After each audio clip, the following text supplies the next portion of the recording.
ಎಲ್ಲರಿಗೂ ನಮಸ್ಕಾರ. ನಮಸ್ಕಾರ ನಮಸ್ಕಾರ.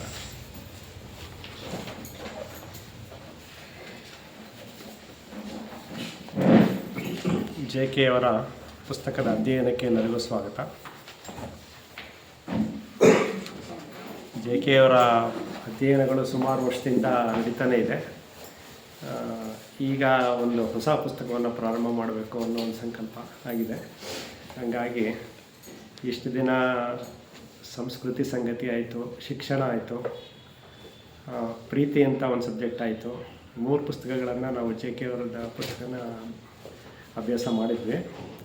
ಈಗ ಸೆಲೆಕ್ಟ್ ಮಾಡ್ಕೊಂಡಿರುವಂಥದ್ದು ಬಾಳಿಗೊಂದು ಭಾಷ್ಯ ಅಂತ. ಅಂದರೆ ಸಂಸ್ಕೃತಿ ಆಯಿತು, ಶಿಕ್ಷಣ ಆಯಿತು, ಪ್ರೀತಿ ಆಯಿತು, ಈಗ ಜೀವನದ ಬಗ್ಗೆ ಅವರ ಒಂದು ಯಾವ ರೀತಿ ಇದೆ, ಅವರ ಒಂದು ಮಾರ್ಗದರ್ಶಕತ್ವ ಹೇಗೆ ನಡೆಯುತ್ತೆ ಅನ್ನೋದನ್ನು ಈ ಪುಸ್ತಕದ ಮೂಲಕ ಅರಿಯೋ ಪ್ರಯತ್ನ ಮಾಡೋಣ. ಇವತ್ತಿನಿಂದ ಇದು ಸಣ್ಣ ಸಣ್ಣ ಅಧ್ಯಾಯಗಳು, ಅಂದರೆ ಒಂದು 3 ಪೇಜು 2-3 ಪೇಜು ಆ ಥರ ಇದೆ. ಸಾಧ್ಯವಾದರೆ ಒಂದೊಂದು ತರಗತಿನಲ್ಲಿ 2 ಇದನ್ನು ಮಾಡ್ಬೋದು ಅಂತ ಅನಿಸುತ್ತೆ. ಪ್ರಯತ್ನ ಮಾಡೋಣ. ಚಿಕ್ಕದಾಗಿದ್ದರೆ 3 ಮಾಡ್ಬೋದು, ಇಲ್ಲಾಂದರೆ 2 ಮಾಡ್ಬೋದು ಖಂಡಿತ. ಸೊ ಅದನ್ನು ಅಭ್ಯಾಸ ಮಾಡೋಕ್ಕೆ ಪ್ರಯತ್ನ ಮಾಡೋಣ. ಇದನ್ನು ಮಹಾಬಲೇಶ್ವರ ರಾವ್ ಅಂತ ತರ್ಜನೆ ಮಾಡಿರೋದು. ಪೀಠಿಕೆನಲ್ಲಿ ಅವ್ರು ಹೇಳಿರೋ ಮಾತಿಂದಲೇ ಶುರು ಮಾಡೋಣ. ಅವರೊಂದು 2 ವಿಚಾರಗಳನ್ನು ಹೇಳಿದ್ದಾರೆ. ಅಲ್ಲಿಂದ ಅವರು ಯಾಕೆ ಅನುವಾದನ ತೊಗೊಂಡೆ ಅಂತ 1-2 ವಿಚಾರ ಹೇಳಿದ್ದಾರೆ. ಅಲ್ಲಿಂದಲೇ ಶುರು ಮಾಡಿ ಮೊದಲನೇ ಅಧ್ಯಯನಕ್ಕೆ ಹೋಗೋಣ. ನೋಡಿ, JK ಅವರ ವ್ಯಾಖ್ಯಾನಗಳನ್ನು ಭಾಷಾಂತರಿಸಲು ನಾನೇಕೆ ಒಪ್ಪಿಕೊಂಡೆ ಅಂತ ಪ್ರಶ್ನೆ ಅವರೇ ಹಾಕ್ಕೊಂಡು ಅವರು ಅದಕ್ಕೆ ಉತ್ತರ ಮಾಡೋ ಪ್ರಯತ್ನ ಮಾಡಿದ್ದಾರೆ. ಅವರು ಕಳೆದ 1 ದಶಕದಿಂದ ಈಚೆಗೆ ದೇಶದಲ್ಲಿ ಮುಖ್ಯವಾಗಿ ನಾವು ತಿಳ್ಕೊಬೇಕಾಗಿರೋದು, ಇದು ಟ್ರಾನ್ಸ್ಲೇಟ್ ಆಗಿರೋದು 2002 ಇಸ್ವಿ. ಇವರು ಏನು ಹೇಳಿದ್ರು 1 ದಶಕದಿಂದ ಈಚೆಗೆ ಅಂದರೆ ಆ ಒಂದು ಸಮಯದಲ್ಲಿ ಏನು ಬದಲಾವಣೆಗಳಾಗ್ತಿತ್ತು ಅದ್ರ ಮೇಲೆ ಅವರು ಮಾತಾಡ್ತಾ ಇದ್ದಾರೆ. ಆ ವರ್ಷದಿಂದ ಒಂದು 10 ವರ್ಷದ ರೇಂಜಲ್ಲಿ. ಕಳೆದ 1 ದಶಕದಿಂದ ಈಚೆಗೆ ದೇಶದಲ್ಲಿ ಕೋಮುವಾದೀಕರಣದ ಗಂಡಾಂತರ ಉಲ್ಬಣಿಸಿದೆ. ಭಾವನೆಗಳನ್ನು ಬಡಿದೆಬ್ಬಿಸುವ ರಥಯಾತ್ರೆ, ಗೌರವ ಯಾತ್ರೆಗಳ ಮೂಲಕ ಪ್ರಭುಶಕ್ತಿ ಅಖಂಡ ಜನತೆಯನ್ನು ಹರಿದು ಹಂಚುತ್ತಿದೆ. ಅವಾಗ ರಥಯಾತ್ರೆ ಎಲ್ಲ ನಡೀತಿತ್ತಲ್ಲ ಅದ್ವಾನಿದು. ಸೊ ಅದನ್ನು ಅವರು ಉದಾಹರಣೆಗೆ ತಗೊಂಡು ಹೇಳೋ ಪ್ರಯತ್ನ ಮಾಡ್ತಿದ್ದಾರೆ. ವಿಘಟನೆಯ ಪ್ರಕ್ರಿಯೆ ತೀವ್ರವಾಗುತ್ತಿದೆ. ಅಂತರಂಗದ ಆಳಕ್ಕಿಳಿದು ಏನಿದೆಯೋ ಅದನ್ನು ಗ್ರಹಿಸುವುದಕ್ಕೆ ಬದಲಾಗಿ, ಅದನ್ನು ಯಾರು ಮಾಡ್ತಾ ಇಲ್ಲ, ವರ್ತಮಾನವನ್ನು ವಾಸ್ತವವನ್ನು ನಿರಾಕರಿಸಿ ಖಂಡಿತ ಭೂತಕ್ಕೆ ಸರಿದು ಇನ್ನೇನು ಆಗಬೇಕು ಎನ್ನುವ ಪ್ರಕ್ರಿಯೆಗೆ ವಿಶೇಷ ಚಾಲನೆ ದೊರೆಯುತ್ತಿದೆ. ವರ್ತಮಾನ ಬಿಟ್ಟುಬಿಟ್ಟಿದ್ದಾರೆ, ಭೂತ ಮತ್ತು ಭವಿಷ್ಯದ ಬಗ್ಗೆ ಮಾತ್ರ ಯೋಚನೆ ಮಾಡ್ತಾ ಇದ್ದಾರೆ. ಹಿಂದೆ ಏನೋ ಆಗಿತ್ತು, ಆ ಆಧಾರದ ಮೇಲೆ ಮುಂದೆ ಏನೋ ಆಗಬೇಕು. ಬಟ್ ಇವತ್ತಿಂದನೇ ಏನು ಅನ್ನೋದ್ರ ಬಗ್ಗೆ ಏನು ನಡೀತಾ ಇಲ್ಲ, ಚಿಂತನೆ ನಡೀತಾ ಇಲ್ಲ. ಅದು ಖಂಡನೆಗಳು, ನಿರಾಕರಣೆಗಳು, ತೀರ್ಮಾನಗಳೇ ತುಂಬಿರುವ ಇಂಥ ಜಗತ್ತಿನಲ್ಲಿ ಪ್ರಶ್ನೆಗಳಿಗೆ ಎಡೆಯಿಲ್ಲ. JK ಎಲ್ಲವನ್ನೂ ಜಿಜ್ಞಾಸೆಯ ನಿಕಷಕ್ಕೆ ಒಡ್ಡುತ್ತಾರೆ. ಯಾವುದೇ ತೀರ್ಮಾನವನ್ನು, ಶಬ್ದವನ್ನು ಸುಲಭವಾಗಿ ಒಪ್ಪಿಕೊಳ್ಳುವುದಿಲ್ಲ.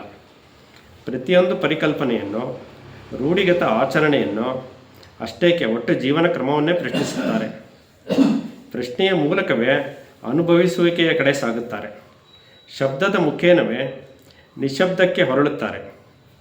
ಎಲ್ಲ ಸಾಂಸ್ಥಿಕ ಧರ್ಮಗಳನ್ನು, ರೂಢಿಗತ ಆಚಾರ ವಿಚಾರಗಳನ್ನು, ಮತಾಂಧ ಸಿದ್ಧಾಂತಗಳನ್ನು ನಿರಾಕರಿಸಿ ಪೂರ್ಣ ಎಚ್ಚರದ ನಿಶ್ಚಲ ಸ್ಥಿತಿಯ ಅನುಭವಿಸುವಿಕೆಯನ್ನು ಗೌರವಿಸುತ್ತಾರೆ. ಅಂದರೆ ಇವರು ಯಾವುದೇ ಒಂದು ಚೌಕಟ್ಟನ್ನು ಬೆಂಬಲಿಸೋದಿಲ್ಲ. ಅದರಿಂದ ಹೊರಬರೋ ಪ್ರಯತ್ನದಲ್ಲಿ ನಿರಂತರವಾಗಿ ಇವರ ಒಂದು ಮಾತುಗಳು ಇರುತ್ತೆ. ಅದೇ ರೀತಿಯಲ್ಲಿ ಅವರ ಪ್ರಯತ್ನ ಮುಂದುವರೆದಿದೆ. JK ಅವರ ದಾರ್ಶನಿಕತೆಗಿಂತಲೂ ಅವರು ಅನುಭವಿಸಿದ ಪ್ರಶ್ನಾಮಾರ್ಗ, ತುಲಸ್ಪರ್ಶಿ ಜಿಜ್ಞಾಸೆಯ ಹಾದಿ ನನಗೆ ಪ್ರಿಯವಾಗಿದೆ. ಅನುಭವಿಸುವಿಕೆಗೆ, ಕಂಡುಕೊಳ್ಳುವಿಕೆಗೆ, ಅರ್ಥಾತ್ ಪ್ರಕ್ರಿಯೆಗೆ ಅವರು ನೀಡಿದ ಮಹತ್ವ ನನಗೆ ಇಷ್ಟವಾಗಿದೆ. ಇದು ನಮ್ಮ ಪ್ರಾಚೀನ ದಾರ್ಶನಿಕರು, ಆರ್ವಾಚೀನ ವಿಜ್ಞಾನಿಗಳು ತೋರಿದ ದಾರಿ. ಆದ್ದರಿಂದಲೇ ಈ ಪುಸ್ತಕ, ಇದು ಇಂಗ್ಲೀಷಲ್ಲಿ ಕಾಮೆಂಟರೀಸ್ ಆನ್ ಲಿವಿಂಗ್ ಅನ್ನೋ ಹೆಸರಿನಲ್ಲಿದೆ. ಆ ಪುಸ್ತಕವನ್ನು, ಮೊದಲ ಸಂಪುಟವನ್ನು ನಿಮ್ಮ ಅನುಭವಿಸುವಿಕೆಗೆ ಒಪ್ಪಿಸುತ್ತಿದ್ದೇನೆ ಅಂತ ಹೇಳಿ ಪ್ರಾರಂಭ ಮಾಡ್ತಾರೆ. ಅಂದರೆ JK ಅವರು ಏನು ಹೇಳಿದ್ರು ಅದನ್ನು ಅನುಭವಿಸಿದ್ರೆ ಮಾತ್ರ ಅದನ್ನು ನಾವು ಕಂಡುಕೊಳ್ಳೋದಕ್ಕಾಗೋದು. ಕೇವಲ ತಿಳ್ಕೊಳ್ಳೋ ಪ್ರಯತ್ನ ಒಂದೇ ಸಾಲದು, ಅದನ್ನು ಅನುಭವಿಸ್ಬೇಕು. ಅದನ್ನು ಇವರು ಲೇಖಕರು ಆ ಒಂದು ಪ್ರಯತ್ನದಲ್ಲಿ ಸಫಲರಾಗಿ ನಾನು ಅದನ್ನು ಕೃತಿನಲ್ಲಿ ತಂದಿಟ್ಟಿದ್ದೀನಿ ಅಂತ ಹೇಳ್ತಿದ್ದಾರೆ ಅನುವಾದದ ಮೂಲಕ. ಈಗ ಮೊದಲನೇ ಅಧ್ಯಾಯ ಪ್ರಾರಂಭ ಮಾಡೋಣ. 3 ಶ್ರದ್ಧಾವಂತ ಅಹಂಕಾರಿಗಳು ಅಂತ ಅಧ್ಯಾಯದ ಹೆಸರು ನಾವು ಇಟ್ಟಿರೋದು. ಹೆಸರೇ ಸ್ವಲ್ಪ ಒಂಥರ ಇದಾಗಿದೆ. ಶ್ರದ್ಧಾವಂತ ಅಹಂಕಾರಿಗಳು ಅಂದರೆ ಮನುಷ್ಯನಿಗೆ ಯಾವುದೇ ಒಂದು ವಿಚಾರದಲ್ಲಿ ಶ್ರದ್ಧೆ ಅನ್ನೋದು ಮುಖ್ಯ. ಅದರಲ್ಲಿ ಶ್ರದ್ಧೆ ಇರೋರಲ್ಲಿ ಅಹಂಕಾರಿಗಳು ಹೇಗಾಗ್ತಾರೆ? ಅಹಂಕಾರಿಗಳು ಅಂದರೆ ಯಾರು? ಶ್ರದ್ಧಾವಂತ ಅಹಂಕಾರಿಗಳು ಅಂತ ಯಾರನ್ನು ಕರೆದಿದ್ದಾರೆ ಅನ್ನೋ ಒಂದು ಕುತೂಹಲ ಹೆಸರು ನೋಡಿದ್ರೆ ಬರುತ್ತೆ. ಅದನ್ನು ಈ ಅಧ್ಯಾಯದಲ್ಲಿ ನೋಡೋಣ, ಏನು ಹೇಳಿದ್ದಾರೆ ಇದ್ರ ಬಗ್ಗೆ.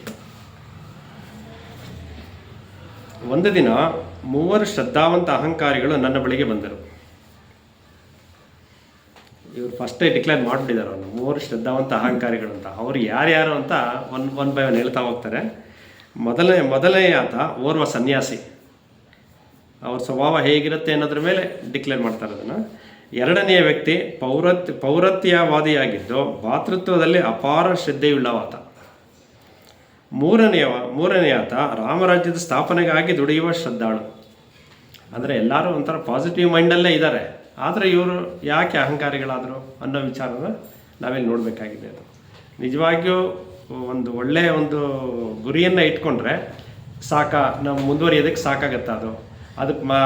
ಅದು ಬಿಟ್ಟು ನಮ್ಗೆ ಇನ್ನೇನು ಬೇಕು ಅನ್ನೋದನ್ನು ನಾವಿಲ್ಲಿ ತಿಳಿಯೋ ಪ್ರಯತ್ನ ಮಾಡಬೇಕು ಅಂತ. ಕಠಿಣ ಪರಿಶ್ರಮಿಗಳಾದ ಇವರು ಇತರರ ಕ್ರಿಯೆ ಮತ್ತು ಮನೋಭಾವಗಳನ್ನು ತಾತ್ಸಾರದಿಂದ ಕಾಣುತ್ತಾ, ನೋಡಿ ಇವರು ಕಠಿಣ ಪರಿಶ್ರಮಿಗಳು, ಇವರು ಏನೋ ಒಂದು ವಿಷಯಗಳನ್ನು ಸೆಲೆಕ್ಟ್ ಮಾಡ್ಕೊಂಡಿದ್ದಾರೋ ಅದರಲ್ಲಿ ಇವರು ನಿಸ್ಸೀಮರು. ಆದರೆ ಇದ್ರ ಜೊತೆಗೆ ಅವರು ಇತರರ ಕ್ರಿಯೆ ಮತ್ತು ಮನೋಭಾವಗಳನ್ನು ತಾತ್ಸಾರದಿಂದ ಕಾಣುತ್ತಾ, ಸೊ ಅವರ ಇನ್ನೊಂದು ಅವಗುಣವನ್ನು ಇಲ್ಲಿ ಹುಡುಕಿ ತೆಗಿತಾ ಇದ್ದಾರೆ. ಅವ್ರದ್ದು ಎಷ್ಟೇ ಶ್ರದ್ಧೆಯಲ್ಲಿ ಏನೇ ಕೆಲಸ ಮಾಡಲಿ, ಇನ್ನೊಬ್ಬರ ಕ್ರಿಯೆನ ಅವರು ತೆಗಳ್ತಾ ಇದ್ದಾರೆ. ಅದನ್ನು ಅವಗುಣಗಳನ್ನು ತಾತ್ಸಾರದಿಂದ ಕಾಣುತ್ತಾ ತಮ್ಮ ಶ್ರದ್ಧೆಯನ್ನು ಮತ್ತೆ ಮತ್ತೆ ದೃಢೀಕರಿಸಿಕೊಂಡರು. ಅಂದರೆ ನಾವು ಮಾಡ್ತಿರೋದು ಮಾತ್ರ ಸತ್ಯ, ನಾನು ಮಾಡ್ತಿರೋದು ಮಾತ್ರ ಸರಿ ಅನ್ನೋ ರೀತಿಯಲ್ಲಿ ಅವರ ಮನಸ್ಥಿತಿ ಇದೆ. ಈ ಮೂವರು ತಮ್ಮ ನಂಬಿಕೆಗೆ ಬಲವಾಗಿ ಅಂಟಿಕೊಂಡು ನಿಷ್ಕರುಣಿಗಳಾಗಿರುವರು ಅಂತ. ಅಂದರೆ ಅವ್ರ ನಂಬಿಕೆ, ಅವ್ರು ಮಾಡ್ತಿರೋ ಕೆಲಸ ಮಾತ್ರ ಕೆಲಸ, ಬೇರೆ ಯಾವುದೇ ಕೆಲಸ ಅಲ್ಲ, ನಾವು ಮಾಡ್ತಿರೋದು ಮಾತ್ರ ಸರಿ. ಅವರು ಒಳ್ಳೆಯ ಕೆಲಸನ ಆರಿಸ್ಕೊಂಡಿರ್ಬೋದು ಮಾಡಿರೋದಕ್ಕೆ, ಬಟ್ ಆದರೆ ಅವರ ಮನಸ್ಥಿತಿ ವಿರುದ್ಧವಾಗಿದೆ ಇದಕ್ಕೆ. ತಮ್ಮ ನಂಬಿಕೆಗಾಗಿ ತಮ್ಮ ಗೆಳೆಯರನ್ನು ತಮ್ಮನ್ನು ತ್ಯಾಗ ಮಾಡಲು ಸಿದ್ಧವಿದ್ದೇವೆಂದು ಅವರು ನನ್ನಲ್ಲಿ ಹೇಳಿದರು. ಅಂದರೆ ಅವರು ಎಷ್ಟು ಶ್ರದ್ಧಾವಂತರಾಗಿದ್ದಾರೆ ಅವ್ರ ಕೆಲಸಗಳಲ್ಲಿ, ಅವ್ರ ನಂಬಿಕೆಗಳನ್ನು ಉಳಿಸ್ಕೊಳ್ಳೋದಕ್ಕೆ ಅನ್ನೋ ರೀತಿಯಲ್ಲಿ. ಸೌಮ್ಯ ಸ್ವಭಾವದವರಂತೆ ಕಂಡರು, ಅವರ ಹೃದಯ ಕಠಿಣವಾಗಿತ್ತು. ತಾವು ಶ್ರೇಷ್ಠರೆಂಬ ಭಾವನೆಯ ಫಲವಾಗಿ ಅವರಲ್ಲಿ ಅಸಹನೆ ಮನೆ ಮಾಡಿತ್ತು. ಅಂದರೆ ಅವರವರೇ ಅಂದ್ಕೊಂಬಿಟ್ಟಿದ್ದಾರೆ ನಾವು ಶ್ರೇಷ್ಠ ಅಂತ, ಬೇರೆ ಯಾರು ಅನ್ಬೇಕಾಗಿಲ್ಲ. ಯಾಕೆಂದರೆ ಅವ್ರು ಮಾಡ್ತಿರೋ ಕೆಲಸ ಒಳ್ಳೆಯದು ಅಂತ ಅವರೇ ಅಂದ್ಕೊಂಬಿಟ್ಟಿದ್ದಾರೆ ಅದನ್ನು, ಆ ಒಂದು ಶ್ರದ್ಧೆಯ ಪ್ರತೀಕವಾಗಿ. ನಾವು ಶ್ರೇಷ್ಠರೆಂಬ ಭಾವನೆಯ ಫಲವಾಗಿ ಅವರಲ್ಲಿ ಅಸಹನೆ ಮನೆ ಮಾಡಿತ್ತು. ಅವರು ವ್ಯಾಖ್ಯಾನಕಾರರು, ಕೈ ಬೆರಳೆಣಿಕೆಯ ಶ್ರೇಷ್ಠರು, ತಾವು ಎಲ್ಲವನ್ನೂ ತಿಳಿದಿದ್ದೇವೆ ಎಂದು ಗಟ್ಟಿಯಾಗಿ ನಂಬಿರುವರು. ಅಂದರೆ ನಮಗೆಲ್ಲ ಗೊತ್ತು ಅಂತ ತಿಳ್ಕೊಂಬಿಟ್ಟಿರೋರು. ನಾವೆಲ್ಲ ಓದ್ಬಿಟ್ಟಿದ್ದೀವಿ, ಎಲ್ಲ ತಿಳ್ಕೊಂಡಿದ್ದೀವಿ, ನಮಗಿನ್ನೇ ಯಾರನ್ನ ಮಾತನ್ನು ನಾವು ಕೇಳೋ ಅವಶ್ಯಕತೆ ಇಲ್ಲ ಅನ್ನೋ ರೀತಿಯಲ್ಲಿ ಅದು ಒಂದು ಅಹಂಕಾರದ ಪ್ರತೀಕವಾಗಿಯೇ ಬರುತ್ತದು. ಗಂಭೀರವಾದ ಮಾತುಕತೆಯಲ್ಲಿ ತೊಡಗಿರುವಾಗ ತಾನು ಮರುಜನ್ಮವೆತ್ತಲು ಸನ್ನದ್ಧನಾಗುತ್ತಿದ್ದೇನೆ ಎಂದು ಸನ್ಯಾಸಿ ಹೇಳಿದ. ನೋಡಿ, ಅವನು ಮರುಜನ್ಮವೆತ್ತಲು ಸನ್ನದ್ಧನಾಗುತ್ತಿದ್ದೇನೆ ಸನ್ಯಾಸಿ ಹೇಳಿದ. ಲೌಕಿಕ ಜೀವನ ನಿಸ್ಸಾರವಾದುದು, ಭ್ರಮಾಧೀನವಾದುದು. ಆದುದರಿಂದ ಲೌಕಿಕ ರೀತಿ ನೀತಿಗಳನ್ನು ಪರಿತ್ಯಜಿಸಿದ್ದೇನೆ. ಅಂದರೆ ಇವತ್ತಿನ ಜೀವನ, ಈ ವರ್ತಮಾನದ ಜೀವನ ಸನ್ಯಾಸಿಗೆ ಆಸಕ್ತಿ ಇಲ್ಲ. ಅವನೇನಾದರೂ ಮುಂದೆ ಬರುವಂಥದ್ದು ಇನ್ನು ಯಾವುದು ಪುನರ್ಜನ್ಮದಲ್ಲಿ ಇನ್ನೊಂದು ಜನ್ಮ ಬಂದು ಅಲ್ಲಿ ಶ್ರೇಷ್ಠತೆಯನ್ನು ಸಾಧಿಸಬೇಕು ಅನ್ನುವಂಥ ಒಂದು ಅವನ ದೃಷ್ಟಿ. ಇವತ್ತಿನ ವರ್ತಮಾನದಲ್ಲಿ ಅವನಿಗೆ ಯಾವ ಒಂದು ಆಸಕ್ತಿಯೂ ಇಲ್ಲ. ಆದುದರಿಂದ ಲೌಕಿಕ ರೀತಿ ನೀತಿಗಳನ್ನು ಪರಿತ್ಯಜಿಸಿದ್ದೇನೆ ಎಂದು ಆತ ಘೋಷಿಸಿದ. ಚಾಂಚಲ್ಯ ಮತ್ತು ವೈಯಕ್ತಿಕ ದೌರ್ಬಲ್ಯಗಳು ತನ್ನನ್ನು ಸ್ವಲ್ಪ ಮಟ್ಟಿಗೆ ಕಾಡಿದ್ದುಂಟು. ಆದರೆ ಪುನರ್ಜನ್ಮದಲ್ಲಿ ತಾನು ಬಯಸಿದ್ದಂತೆ ಆದರ್ಶ ವ್ಯಕ್ತಿಯಾಗುವೆ ಎಂದು ಆತನು ನುಡಿದ. ಅಂದರೆ ಅವನೇ ನಿಶ್ಚಯ ಮಾಡ್ಕೊಂಡ್ಬಿಟ್ಟಿದ್ದಾನೆ, ಪುನರ್ಜನ್ಮದಲ್ಲಿ ನಾನು ಹಾಗಾಗಬೇಕು ಹೀಗಾಗಬೇಕು, ಅದಕ್ಕೆ ಬೇಕಾಗಿರೋಂಥ ಪ್ರಿಪ್ರೇಷನ್ ಮಾತ್ರ ಈಗ ನಾನು ಮಾಡ್ಕೋತಾ ಇದ್ದೀನಿ ವರ್ತಮಾನದ ಬಗ್ಗೆ ಅವನಿಗೆ ಯಾವುದೇ ಒಂದು ವರ್ತಮಾನದಲ್ಲಿ ಜೀವನ ನಡೆಸೋದ್ರ ಬಗ್ಗೆ ಯಾವುದೇ ಆಸಕ್ತಿ ಇಲ್ಲ ಅವನಿಗೆ. ಸೊ ಇದು ಅವನ ಒಂದು ಇಂಟೆನ್ಷನ್, ಮೊದಲನೆಯದು. ಪುನರ್ಜನ್ಮದಲ್ಲಿ ಇನ್ನೇನು ಆಗುವೆ ಎಂಬ ದೃಢ ವಿಶ್ವಾಸ ಆತನಲ್ಲಿ ಎದ್ದು ಕಾಣುತ್ತಿತ್ತು. ಆದರೆ ಆತ ನಾಳೆಗಳಲ್ಲಿ ದೃಷ್ಟಿ ನೆಟ್ಟವನು, ಭವಿಷ್ಯದಲ್ಲಿ ನಂಬಿಕೆ ಉಳ್ಳವನು ಎಂಬುದು ಮಾತನಾಡ್ತಾ ಹೋದಂತೆ ಸ್ಪಷ್ಟವಾಯಿತು. ಭೂತಕಾಲವು ಸದಾ ಭವಿಷ್ಯದೊಂದಿಗೆ ತಳುಕು ಹಾಕಿಕೊಂಡಿರುತ್ತದೆ.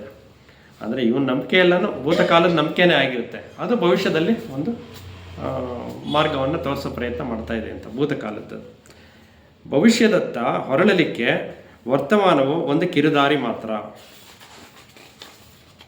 ಭವಿಷ್ಯದ ದೆಸೆಯಿಂದಾಗಿ ವರ್ತಮಾನವು ಆಸಕ್ತಿದಾಯಕ. ನಾಳೆ ಎಂಬುದಿಲ್ಲದಿದ್ದರೆ ಪ್ರಯತ್ನಗಳೇಕೆ? ಆಲಿಸಿ ಜೀವನ ನಡೆಸಬಹುದು, ಇಲ್ಲವೇ ಸಾಧುವಾದ ಹಸುವಿನಂತಿರಬಹುದು. ಜೀವನವೆಂಬುದು ಭೂತಕಾಲದಿಂದ ಕ್ಷಣಿಕ ವರ್ತಮಾನದ ಮೂಲಕ ಭವಿಷ್ಯದೆಡೆಗಿನ ಸತತ ಚಲನೆ. ನೋಡಿ, ಜೀವನವೆಂಬುದು ಭೂತಕಾಲದಿಂದ ಕ್ಷಣಿಕ ವರ್ತಮಾನದ ಮೂಲಕ ಭವಿಷ್ಯದೆಡೆಗಿನ ಸತತ ಚಲನೆ. ಇಲ್ಲಿ ಮೂರನ್ನೂ ಬಂದಿದೆ. ವರ್ತಮಾನ ಅನ್ನೋದು ಕ್ಷಣಿಕ ಅಂತ, ಯಾಕೆಂದರೆ ಈ ಒಂದು ಕ್ಷಣದಲ್ಲಿ ಅದು ಮತ್ತೆ ಆ ವರ್ತಮಾನವಾಗಿ ಭೂತಕಾಲ ಆಗುತ್ತೆ, ನೆಕ್ಸ್ಟ್ ಭವಿಷ್ಯದ ಕಾಲವಾಗಿ ವರ್ತಮಾನ ಆಗ್ತಾ ಇರುತ್ತೆ. ಅದಕ್ಕೋಸ್ಕರ ವರ್ತಮಾನ ಅನ್ನೋದು ಕ್ಷಣಿಕ ಇದಾಗಿರುತ್ತದೆ ಅಂತ. ಜೀವನವೆಂಬುದು ಭೂತಕಾಲದಿಂದ ಕ್ಷಣಿಕ ವರ್ತಮಾನದ ಮೂಲಕ ಭವಿಷ್ಯದೆಡೆಗಿನ ಸತತ ಚಲನೆ. ಭವಿಷ್ಯದಲ್ಲಿ ಏನು ಆಗುವುದಕ್ಕಾಗಿ, ಅಂದರೆ ವಿವೇಕಿಗಳಾಗುವುದಕ್ಕೆ, ಏನೋ ಒಂದು ಒಳ್ಳೆಯ ಉದ್ದೇಶನೇ ಇರುತ್ತೆ ಅವ್ರಿಗೆ. ವಿವೇಕಿಯಾಗುವುದಕ್ಕೆ, ಬಲಶಾಲಿಗಳಾಗುವುದಕ್ಕೆ, ಸಹಾನುಭೂತಿಪರರಾಗುವುದಕ್ಕೆ ನಾವು ವರ್ತಮಾನವನ್ನು ಬಳಸಿಕೊಳ್ಳಬೇಕೆಂದು ಆತ ಹೇಳಿದ. ವರ್ತಮಾನ ಹಾಗೂ ಭವಿಷ್ಯ ಎರಡೂ ಕ್ಷಣಿಕ. ನಾಳೆ ಎಂಬುದು ಕಾಯಿಯನ್ನು ಹಣ್ಣಾಗಿಸುತ್ತದೆ, ಇಂದು ಎಂಬುದು ಏಣಿ ಮೆಟ್ಟಿಲು. ಆದರೆ ಅದರ ಬಗ್ಗೆ ನಾವು ಹೆಚ್ಚು ಚಿಂತಿತರಾಗಬೇಕಾದ ಅಗತ್ಯವಿಲ್ಲ. ನಾಳಿನ ಆದರ್ಶವನ್ನು ನಿಚ್ಚಳಗೊಳಿಸಿಕೊಂಡು ಮುನ್ನಡೆಯಬೇಕು ಎಂದು ಆತ ಒತ್ತಿ ಹೇಳಿದ. ಒಟ್ಟಿನಲ್ಲಿ ಅವನಿಗೆ ವರ್ತಮಾನದ ಬಗ್ಗೆ ಕಿಂಚಿತ್ತೂ ಸಹನೆ ಇರಲಿಲ್ಲ. ಇವತ್ತು ಏನು ಮಾಡ್ತೀನಿ ಅನ್ನೋದ್ರ ಬಗ್ಗೆ ಯಾವುದೇ ಒಂದು ಅವನಿಗೆ ಇದಿಲ್ಲ. ನಾಳೆ ಏನಾಗಬೇಕು ಅನ್ನೋದ್ರ ಬಗ್ಗೆನೇ ಅವನು ಇದು, ಅಂದರೆ ಏನೋ ಒಂದು ಗುರಿ ಇಟ್ಕೊಂಡಿದ್ದಾನೆ, ಆದರೆ ಮಾರ್ಗ ಅವನಲ್ಲಿ ಸ್ಪಷ್ಟತೆ ಇಲ್ಲ, ಹೇಗೆ ಹೋಗಬೇಕು ಅಂತ ಸ್ಪಷ್ಟತೆ ಇಲ್ಲ. ಆ ಮಾರ್ಗ ಸರಿಯಾಗಿರಬೇಕು ಅಂತಂದರೆ ವರ್ತಮಾನವನ್ನು ನಾವು ಎಷ್ಟು ಎಫೆಕ್ಟಿವಾಗಿ ಉಪಯೋಗಿಸ್ಕೊಳ್ಳೋದಕ್ಕೆ ಸಾಧ್ಯ ಆಗುತ್ತೋ ಅದರ ಮೇಲೆ ನಿಲ್ಲುತ್ತೆ ಮಾರ್ಗ ಅನ್ನೋದು. ಇಲ್ಲಿ ಅವನಿಗೆ ವರ್ತಮಾನದ ಕಡೆ ಏನು ನಿಗಾ ಇಲ್ಲ, ಸೊ ಮಾರ್ಗದಲ್ಲಿ ಏನೂ ಇದಿಲ್ಲ, ಗುರಿ ಮಾತ್ರ ಇಟ್ಕೊಂಡಿದ್ದಾನೆ ಅಷ್ಟೇ. ಭಾತೃತ್ವದ ವ್ಯಕ್ತಿ ಇನ್ನಷ್ಟು, ಈಗ ಎರಡನೇ ವ್ಯಕ್ತಿ ಬಗ್ಗೆ ಹೇಳ್ತಿದ್ದಾರೆ. ಭಾತೃತ್ವದ ವ್ಯಕ್ತಿ ಇನ್ನಷ್ಟು ಸುಶಿಕ್ಷಿತ, ಆತನ ಭಾಷೆ ಇನ್ನಷ್ಟು ಕಾವ್ಯಮಯ. ನೋಡಿ, ಅವನಲ್ಲಿರೋ ಒಳ್ಳೆ ಗುಣಗಳೂ ಇದೆ, ಅದನ್ನು ಅವರು ಪಾಯಿಂಟ್ಔಟ್ ಮಾಡಿ ಹೇಳ್ತಾ ಇದ್ದಾರೆ. ಒಳ್ಳೆ ಸುಶಿಕ್ಷಿತನಾಗಿದ್ದಾನೆ, ಆತನ ಭಾಷೆ ಇನ್ನಷ್ಟು ಕಾವ್ಯಮಯ. ಬನ್ನಿ ಸರ್, ನಮಸ್ಕಾರ.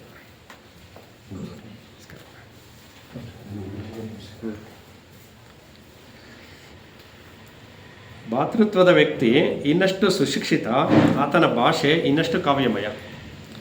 ಭಾಷೆಯ ಬಳಕೆಯಲ್ಲಿ ಆತ ನಿಷ್ಣಾತನಾಗಿದ್ದು ಅಪ್ಯಾಯಮಾನವಾಗಿ ಮನಸ್ಸಿಗೆ ಹಿಡಿಸುವ ಹಾಗೆ ಮಾತನಾಡುತ್ತಿದ್ದ, ಅಂದರೆ ಒಳ್ಳೆ ಮಾತುಗಾರನಾಗಿದ್ದ ಅನ್ನೋದನ್ನು ಇಲ್ಲಿ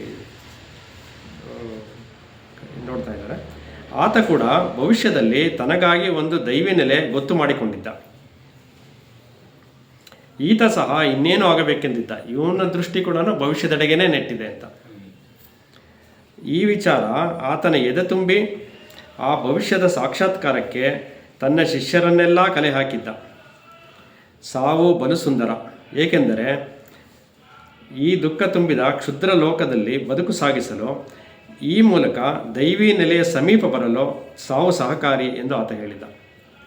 ನೋಡಿ, ಸಾವು ಬಲು ಸುಂದರ, ಏಕೆಂದರೆ ಈ ದುಃಖ ತುಂಬಿದ ಕ್ಷುದ್ರ ಲೋಕದಲ್ಲಿ ಮತ್ತೆ ಅವನು ವರ್ತಮಾನನ ಹಣಿತಾ ಇದ್ದಾನೆ, ಇದು ಮಾಡ್ತಿದ್ದಾನೆ. ದುಃಖ ತುಂಬಿದ ಕ್ಷುದ್ರ ಲೋಕದಲ್ಲಿ ಬದುಕು ಸಾಗಿಸಲು ಈ ಮೂಲಕ ದೈವಿ ನೆಲೆಯ ಸಮೀಪ ಬರಲು ಸಾವು ಸಹಕಾರಿ. ಅಂದರೆ ಮುಂದೆ ಇನ್ನೇನೋ ಇದೆ, ಅದನ್ನು ನಾವು ಪಡ್ಕೋಬೇಕು. ಇವತ್ತಿನ ವರ್ತಮಾನದಲ್ಲಿ ಏನೂ ಇಲ್ಲ ಅನ್ನೋ ಒಂದು ಪ್ರಯತ್ನನ ಇವನು ತಿಳ್ಕೊಂಡಿದ್ದಾನೆ. ಇವನ ಶಿಷ್ಯರಿಗೂ ಅದನ್ನೇ ಬೋಧಿಸ್ತಾ ಇದ್ದಾನೆ ಅನ್ನೋ ವಿಚಾರದಲ್ಲಿ. ಈ ಜಗತ್ತನ್ನು ಬದಲಾಯಿಸಬೇಕು, ಸುಂದರಗೊಳಿಸಬೇಕು ಎಂದು ಪ್ರತಿಪಾದಿಸುತ್ತಾ ಆತ ಭಾತೃತ್ವದ ಕಲ್ಪನೆಯು ಈ ಜಗತ್ತಿನಲ್ಲಿ ಸಾಕಾರಗೊಳ್ಳುವುದು ಅನಿವಾರ್ಯ ಎಂದ. ಅದೇನೋ ಸರಿ ಅವನು ಹೇಳ್ತಿರೋದು. ಆದರೆ ಕೆಲವು ಸಂಘಟನಾತ್ಮಕ ಕೆಲಸಗಳು ನಡೆಯಬೇಕೆಂದಿದ್ದರೆ ವ್ಯಕ್ತಿ ಕೊಂಚ ಕಠಿಣವಾಗಬೇಕು ಎಂದು ಆತ ಭಾವಿಸಿದ್ದ. ಮನುಕುಲಕ್ಕೆ ಸಹಕಾರಿಯಾಗಿರುವುದರಿಂದ ಭಾತೃತ್ವವನ್ನು ಸಾಕಾರಗೊಳಿಸುವ ಕಾರ್ಯ ಬಹಳ ಮುಖ್ಯವಾದದ್ದು. ಇದನ್ನು ವಿರೋಧಿಸುವ ಯಾರನ್ನೇ ಆಗಲಿ ಕಡೆಗಣಿಸಬೇಕು. ಈ ಕಾರ್ಯ ಸಾಧನೆಗಾಗಿ ಸಂಘಟನೆ ಅತ್ಯಂತ ಮೌಲಿಕವಾದದ್ದು, ಅದನ್ನು ಕಡೆಗಣಿಸಬಾರದು. ಬೇರೆಯವರಿಗೆ ಅವರದ್ದೇ ಆದ ದಾರಿಗಳಿವೆ, ಆದರೆ ನಮ್ಮ ಮಾರ್ಗ ಅತ್ಯಂತ ಮುಖ್ಯವಾದದ್ದು. ನಮ್ಮ ಹಾದಿಗೆ ಅಡ್ಡ ಬರುವವರು ನಮ್ಮವರಾಗಲು ಸಾಧ್ಯವಿಲ್ಲ ಎಂದು ಆ ವ್ಯಕ್ತಿ ಹೇಳಿದ. ಅಂದರೆ ಭಾತೃತ್ವ ಒಂದನ್ನೇ ಅವನು ಪ್ರತಿಪಾದಿಸೋ ಪ್ರಯತ್ನ ಮಾಡ್ತಾ ಇದ್ದಾನೆ ಅನ್ನುವಂಥದ್ದು. ಅಲ್ಲಿ ಬೇರೆ ಅದಕ್ಕೆ ಒಂದು ಸ್ವಲ್ಪ ಕಷ್ಟ ಆದರೂ ನಾವು ಅದನ್ನೇ ಮಾಡಬೇಕು. ಇನ್ನೊಬ್ರಿಗೆ ಅದರಿಂದ ತೊಂದರೆ ಆಗುವಂಥದ್ದಾದರೆ ಅದನ್ನಾದರೂ ಯೋಚನೆ ಮಾಡದೆ ನಾವು ಇದನ್ನು ಸಾಧಿಸೋ ಪ್ರಯತ್ನ ಮಾಡಬೇಕು. ಅಂದರೆ ಇವನಲ್ಲಿನೂ ಕರುಣೆ ಸಹಾನುಭೂತಿ ಅನ್ನೋದೇನು ಕಾಣ್ತಾ ಇಲ್ಲ. ತೊಂದರೆ ಕಷ್ಟ ಕೊಡುವಂಥದ್ದಾದ್ರೂ ಅದನ್ನು ನಾವು ಇಂಜರಿ ಮಾಡೋದಕ್ಕೆ ಅಂತ ಹೇಳ್ತಾ ಇದ್ದಾನೆ. ಮೂರನೆಯವನು ರಾಮರಾಜ್ಯವಾದಿ, ಓರ್ವ ಆದರ್ಶವಾದಿ ಹಾಗೂ ವ್ಯಾವಹಾರಿಕ ಸಮ್ಮಿಶ್ರಣದಂತೆ ಕಂಡುಬಂದ. ನೋಡಿ, ಇವನೊಬ್ಬ ಆದರ್ಶವಾದಿ ಹಾಗೂ ವ್ಯಾವಹಾರಿಕ ಸಮ್ಮಿಶ್ರಣದಂತೆ ಕಂಡುಬಂದ. ಆತನ ಬೈಬಲ್ ಹಳೆಯದಲ್ಲ, ಹೊಸದು. ಆತ ಹೊಸದನ್ನು ನಿಸ್ಸಂಶಯವಾಗಿಯೂ ನಂಬಿದ್ದ. ಭವಿಷ್ಯದ ಪರಿಣಾಮವೇನು ಎಂಬುದು ಅವನಿಗೆ ತಿಳಿದಿತ್ತು. ಏಕೆಂದರೆ ಏನಾಗಬಹುದೆಂದು ಹೊಸ ಪುಸ್ತಕ ಮೊದಲೇ ಸೂಚಿಸಿತ್ತು. ಇವನು ಭವಿಷ್ಯದ ಪರಿಣಾಮಗಳ ಮೇಲೆ ಡಿಪೆಂಡ್ ಆಗಿದ್ದಾನೆ, ಮುಂದೆ ಏನು ಮಾಡಬೇಕು ಅನ್ನೋದನ್ನು. ನೋಡಿ, ಭವಿಷ್ಯದ ಪರಿಣಾಮವೇನು ಎಂಬುದು ಅವನಿಗೆ ತಿಳಿದಿತ್ತು. ಏಕೆಂದರೆ ಏನಾಗಬಹುದೆಂಬುದನ್ನು ಹೊಸ ಪುಸ್ತಕ ಮೊದಲೇ ಸೂಚಿಸುತ್ತಿತ್ತು. ಆ ಪುಸ್ತಕದಲ್ಲೇ ಹೇಳ್ಬಿಟ್ಟಿದೆ. ಇವನು ಬೈಬಲ್ ವಿಚಾರದಲ್ಲಿ ಅದರಲ್ಲಿ ಏನು ಹೇಳಿದಾರೋ ಅದನ್ನು ಪ್ರಕಾರ ನಡ್ಕೊಳ್ಳುವಂಥ ಒಂದು ಮನಸ್ಥಿತಿ ಒಂದು ಅದರಲ್ಲಿ ಮೊದಲೇ ಹೇಳ್ಬಿಟ್ಟಿದೆ. ಹೀಗಿದ್ದರೆ ಹೀಗಾಗತ್ತೆ, ಹಾಗಿದ್ದರೆ ಹಾಗಾಗತ್ತೆ ಅನ್ನೋದು. ಸ್ವರ್ಗ, ನರಕ, ಪಾಪ, ಪುಣ್ಯ ಎಲ್ಲ ವಿಚಾರಗಳದಲ್ಲಿ ಏನು ಹೇಳಿದಾರೋ ಅದನ್ನು ಇವನು ಮನಸ್ಸಲ್ಲಿ ಇಟ್ಕೊಂಡ್ಬಿಟ್ಟಿದ್ದಾನೆ ತುಂಬ. ಆ ಪುಸ್ತಕ ಮೊದಲೇ ಸೂಚಿಸಿತ್ತು. ಗಲಿಬಿಲಿಗೊಳಿಸಿ ಸಂಘಟಿಸಿ ಕಾರ್ಯ ಸಾಧನೆ ಮಾಡುವುದು ಆತನ ಯೋಚನೆ. ವರ್ತಮಾನವೆಂಬುದು ಭ್ರಷ್ಟವಾಗಿದ್ದು ಅದನ್ನು ನಾಶಗೊಳಿಸಬೇಕು. ಇವನು ಕೂಡ ವರ್ತಮಾನನ ಯಾವ ರೀತಿ ಅರ್ಥೈಸ್ತಾ ಪ್ರಯತ್ನ ಮಾಡ್ತಾ ಇದ್ದಾನೆ ಎಂದು ನೋಡಿ. ಅದು ಭ್ರಷ್ಟವಾಗಿದ್ದು ಅದನ್ನು ನಾಶಗೊಳಿಸಬೇಕು. ಈ ವಿನಾಶದಿಂದ ಹೊಸದನ್ನು ಸೃಷ್ಟಿಸಬಹುದು. ಅದು ಇವನು ನಂಬಿಕೆ ಆಗ್ತಾರೆ. ವರ್ತಮಾನನ ಬಿಟ್ಟರೆ ಮಾತ್ರ ನಾವು ಹೊಸದನ್ನು ಸೃಷ್ಟಿಸೋದಕ್ಕಾಗತ್ತೆ. ಈಗ ವರ್ತಮಾನನ ನಾವು ಮಾರ್ಗವಾಗಿ ಅನ್ವೇಷಣೆ ಮಾಡ್ತಾ ಹೋಗಬೇಕು. ಮಾರ್ಗಾನ್ವೇಷಣೆಯಲ್ಲಿ ವರ್ತಮಾನವನ್ನು ಉಪಯೋಗಿಸ್ಕೋಬೇಕು ನಿರಂತರವಾಗಿ. ಆದರೆ ಇಲ್ಲಿ ಇರೋ 3 ಜನನೂ ವರ್ತಮಾನವನ್ನು ಅಳಿತಾ ಇದ್ದಾರೆ. ಅದು ನಮಗೆ ಬೇಕಾಗಿಲ್ಲ. ಅದು ಇವತ್ತಿನ ದಿನ ಏನು ಬೇಕಾಗಿಲ್ಲ, ನಮಗೆ ನಾಳೆ ಏನು ಅನ್ನೋದು ಮಾತ್ರ ಮುಖ್ಯ. ಆ ದಾರಿ ಮಾತ್ರ ನಾವು ಆಯ್ಕೆ ಮಾಡ್ಕೋಬೇಕು ಅಂತ ಹೇಳ್ತಿದ್ದಾರೆ. ಆದರೆ ದಾರಿ ಸಾಗೋದ್ರ ಬಗ್ಗೆ ಮಾತ್ರ ಯಾರಿಗೂ ಒಂದು ನಿಚ್ಚಳವಾದಂಥ ಒಂದು ಇದಿಲ್ಲ, ಅಭಿಪ್ರಾಯಗಳಿಲ್ಲ ಅದ್ರ ಬಗ್ಗೆ. ಭವಿಷ್ಯತ್ತಿಗಾಗಿ ವರ್ತಮಾನವನ್ನು ಬಲಿ ಕೊಡಬೇಕು. ವರ್ತಮಾನದ ಮಾರ್ಗ ನಮಗೆ ಮುಖ್ಯವಲ್ಲ, ಭವಿಷ್ಯದ ಮಾರ್ಗ ಬಲು ಮುಖ್ಯ ಎಂದು ಆತ ಹೇಳಿದ. ಅಂದರೆ ಇವರ ಎಷ್ಟು ಮಾತುಗಳಲ್ಲೇ ಅರ್ಥ ಆಗೋಗ್ಬಿಡುತ್ತೆ ಇವರು ಯಾವ ರೀತಿ ಅವರು ಅರ್ಥ ಮಾಡ್ಕೋತಾ ಇದ್ದಾರೆ. JK ಅವರು ಎಷ್ಟು ವರ್ತಮಾನಗಳನ್ನು ಪ್ರತಿಪಾದಿಸ್ತಾರೋ ಅದಕ್ಕೆ ವಿರುದ್ಧವಾಗಿ ಇವರ ಮಾತುಗಳು ಬರ್ತಾ ಇದೆ. ಅದನ್ನು JK ಅವರು ನೀಟಾಗಿ ಪಾಯಿಂಟ್ ಮಾಡಿ ತೋರಿಸ್ತಾ ಇದ್ದಾರೆ. ನೋಡಿ, ಈ ಥರ ಇದ್ರೂ ಜನಗಳು ಇವರಲ್ಲಿ ವರ್ತಮಾನದ ಬಗ್ಗೆ ಯಾವ ಥರ ಇರುತ್ತೆ ಅಭಿಪ್ರಾಯ ಅದನ್ನು ನೋಡಿ ಅಂತಂದ್ಬಿಟ್ಟು ಹೇಳೋ ಪ್ರಯತ್ನ ಮಾಡ್ತಿದ್ದಾರೆ. ಈ ಭವಿಷ್ಯದ ಮನುಷ್ಯರನ್ನು ಹೇಗೆ ಸೃಷ್ಟಿಸಬೇಕು ಎಂಬುದು ನಮಗೆ ಗೊತ್ತು. ನಾವು ಆತನ ಬುದ್ಧಿ ಹೃದಯಗಳನ್ನು ರೂಪಿಸಬಹುದು. ಆದರೆ ಏನೇ ಒಳ್ಳೆಯದನ್ನು ಮಾಡುವುದಿದ್ದರೋ ನಾವು ಅಧಿಕಾರ ಗಳಿಸಬೇಕು. ಒಂದು ಹೊಸ ಪ್ರಭುತ್ವದ ಉದಯಕ್ಕಾಗಿ ನಮ್ಮನ್ನು ಪರರನ್ನು ನಾವು ಬಲಿ ಕೊಡುವೆವು. ನಮ್ಮ ಹಾದಿಯಲ್ಲಿ ಅಡ್ಡ ನಿಲ್ಲುವವರನ್ನು ನಾವು ಕೊಂದು ಎಳೆಯುತ್ತೇವೆ, ಏಕೆಂದರೆ ನಮ್ಮ ಪಾಲಿಗೆ ಮಾರ್ಗ ಅರ್ಥಹೀನ. ನೋಡಿ, ಅವ್ರಿಗೆ ಮಾರ್ಗ ಅನ್ನೋದು ಮುಖ್ಯನೇ ಅಲ್ಲ, ಮಾರ್ಗ ಅನ್ನೋದು ಅರ್ಥಹೀನ. ಅಂತ್ಯವೇ ಆಯ್ದುಕೊಂಡ ಮಾರ್ಗವನ್ನು ಪುಷ್ಟೀಕರಿಸುತ್ತದೆ ಎಂದು ಆತ ನುಡಿದ. ನಾವು ಸುಮ್ಮನೆ ಸಾಕ್ತಾ ಇರ್ತೀವಿ, ನಾವು ಏನಾಗಬೇಕು ಅಂತ ಆಯ್ಕೆ ಮಾಡ್ಕೊಂಡಿದ್ದೀವಿ, ನಾವು ಆ ದಾರಿಯಲ್ಲಿ ಹೋಗ್ತಾ ಇರ್ತೀವಿ. ಅಲ್ಲಿ ಏನು ತೊಂದರೆಗಳು ಏನಾದರೂ ಆಗಲಿ ಘಟಿಸಲಿ, ಅದೆಲ್ಲವನ್ನು ನಾವು ಎದುರಿಸ್ಕೊಂಡು ಮುಂದೆ ಸಾಗೋದಕ್ಕೆ ಸಿದ್ಧವಾಗಿದ್ದೀವಿ. ಆದರೆ ವರ್ತಮಾನದ ನಿಜವಾದಂಥ ಒಂದು ಮಾರ್ಗವನ್ನು ಇವರು ಯಾರನ್ನು ಅರಿತಿಲ್ಲ ಅನ್ನೋದು ಅಲ್ಲಿ. ಅಂದರೆ ಅಲ್ಲಿ ಪ್ರೀತಿ ಕರುಣೆ ಅಂತ ಅನ್ನೋದು ಇಲ್ಲಿ ಇಲ್ವೇ ಇಲ್ಲ ಅನ್ನೋವಂಥದ್ದು. ಒಂಥರ ದಂಡಯಾತ್ರೆ ಥರ, ಅಲೆಕ್ಸಾಂಡರ್ ದಂಡಯಾತ್ರೆ ಮಾಡ್ದಂಗೆ ಯುದ್ಧ ಮಾಡ್ಕೊಂಡು ಹೋಗೋದು, ಸಿಕ್ತವ್ರನ್ನೆಲ್ಲ ಹೊಡ್ಕೊಂಡು ಕಟ್ ಮಾಡಿ ಕೊಲೆ ಮಾಡ್ಕೊಂಡು ಹೋಗ್ತಾ ಇರೋದು, ಇದು ದಂಡಯಾತ್ರೆ ಅನ್ನೋ ವಿಚಾರದಲ್ಲಿ ಆ ಥರ. ಅತ್ಯಂತಿಕ ಶಾಂತಿಗಾಗಿ ಯಾವುದೇ ಬಗೆಯ ಹಿಂಸೆಯನ್ನು ಬಳಸಬಹುದು, ಏಕೆಂದರೆ ಅತ್ಯಂತಿಕವಾದ ವೈಯಕ್ತಿಕ ಸ್ವಾತಂತ್ರ್ಯ ಗಳಿಸಲು ವರ್ತಮಾನದಲ್ಲಿ ಕ್ರೂರಿಯಾಗುವುದು ಅನಿವಾರ್ಯ. ನೋಡಿ, ಅತ್ಯಂತಿಕವಾದ ವೈಯಕ್ತಿಕ ಸ್ವಾತಂತ್ರ್ಯ ಗಳಿಸಲು ವರ್ತಮಾನದಲ್ಲಿ ಕ್ರೂರಿಯಾಗುವುದು ಅನಿವಾರ್ಯ ಆತ ಘೋಷಿಸಿದ. ನನ್ನ ಕೈಯಲ್ಲಿ ಅಧಿಕಾರವಿರುವಾಗ ಪುರೋಹಿತರಿಲ್ಲದ, ವರ್ಗ ತಾರತಮ್ಯವಿಲ್ಲದ ಹೊಸ ಜಗತ್ತಿನ ನಿರ್ಮಾಣಕ್ಕಾಗಿ ನಾವು ಯಾವುದೇ ಬಗೆಯ ಬಲಾತ್ಕಾರಕ್ಕೆ ಹೇಸುವುದಿಲ್ಲ.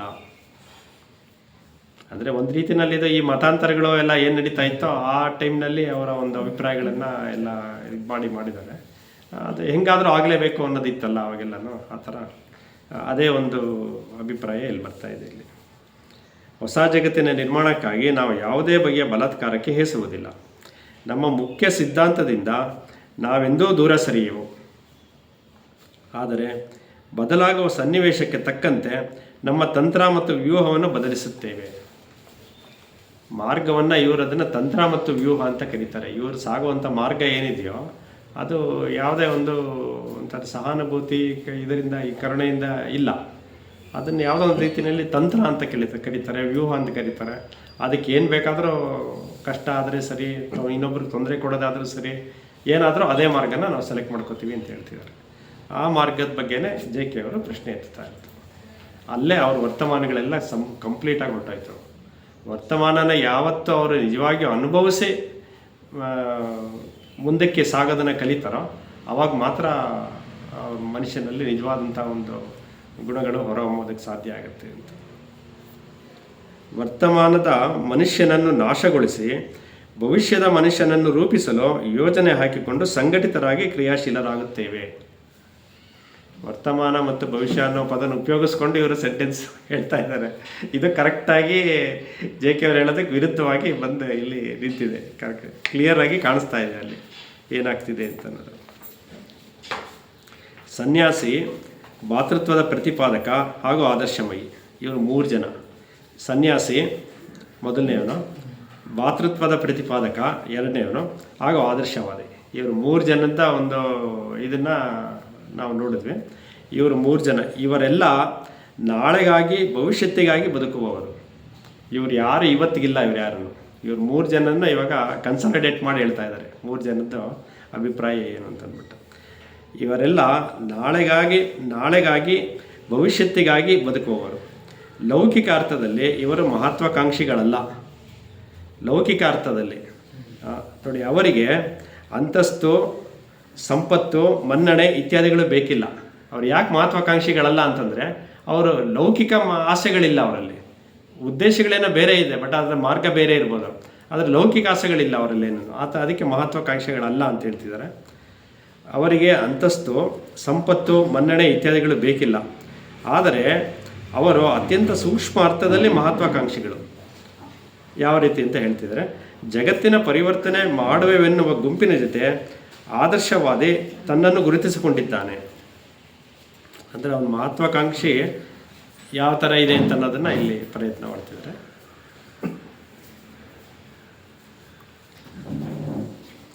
ಜಗತ್ತಿನ ಪರಿವರ್ತನೆ ಮಾಡುವೆವೆನ್ನುವ ಗುಂಪಿನ ಜೊತೆ ಆದರ್ಶವಾದಿ ತನ್ನನ್ನು ಗುರುತಿಸಿಕೊಂಡಿದ್ದಾನೆ. ಭಾತೃತ್ವವಾದಿಯು ಎತ್ತರಕ್ಕೇರಲು ಆಶಿಸುತ್ತಿದ್ದಾನೆ. ಎಲ್ಲರೂ ತಮ್ಮ ಸಾಧನೆ, ವಿಸ್ತರಣೆ ಹಾಗೂ ಆಗುವಿಕೆಯಲ್ಲೇ ಮಗ್ನರು. ನಮ್ಮ ಈ ಆಸೆಯೇ ಶಾಂತಿ, ಭಾತೃತ್ವ ಮತ್ತು ಪರಮ ಆನಂದವನ್ನು ನಿರಾಕರಿಸುತ್ತದೆ ಎಂಬುದು ಅವರ ಅರಿವಿಗೆ ಬರುವುದಿಲ್ಲ. ಅವರ ಉದ್ದೇಶಗಳು ಏನಿದೆಯೋ ಅದು ಎಲ್ಲನೂ ಏನು ಶಾಂತಿ, ಭಾತೃತ್ವ, ಪರಮಾನಂದ ಇದೆಲ್ಲದರಿಂದ ದೂರ ಇದೆ ಅನ್ನುವಂಥದ್ದು. ಅದು ಅವ್ರಿಗೆ ಅರಿವಿಗೆ ಬರೋದೇ ಇಲ್ಲ. ಅದು ಅವ್ರನ್ನ ಸಾಕ್ತಿರೋ ಮಾರ್ಗದಲ್ಲಿ ಸಮೂಹದ ಅಥವಾ ವ್ಯಕ್ತಿಯ ಮುಕ್ತಿಗಾಗಿ ಅಥವಾ ಆಧ್ಯಾತ್ಮಿಕ ಸಾಧನೆಗಾಗಿ ಯಾವುದೇ ಸ್ವರೂಪದ ಮಹತ್ವಾಕಾಂಕ್ಷೆ ಕ್ರಿಯೆಯನ್ನು ಮುಂದೂಡಿದ ಹಾಗೆ ಭವಿಷ್ಯದ ನಿರಂತರತೆಯೇ ಆಸೆ, ಏನೋ ಆಗಬೇಕು ಎನ್ನುವ ಆಸೆಯೇ ವರ್ತಮಾನದಲ್ಲಿ ಕಂಡುಬರುವ ನಿಷ್ಕ್ರಿಯತೆ.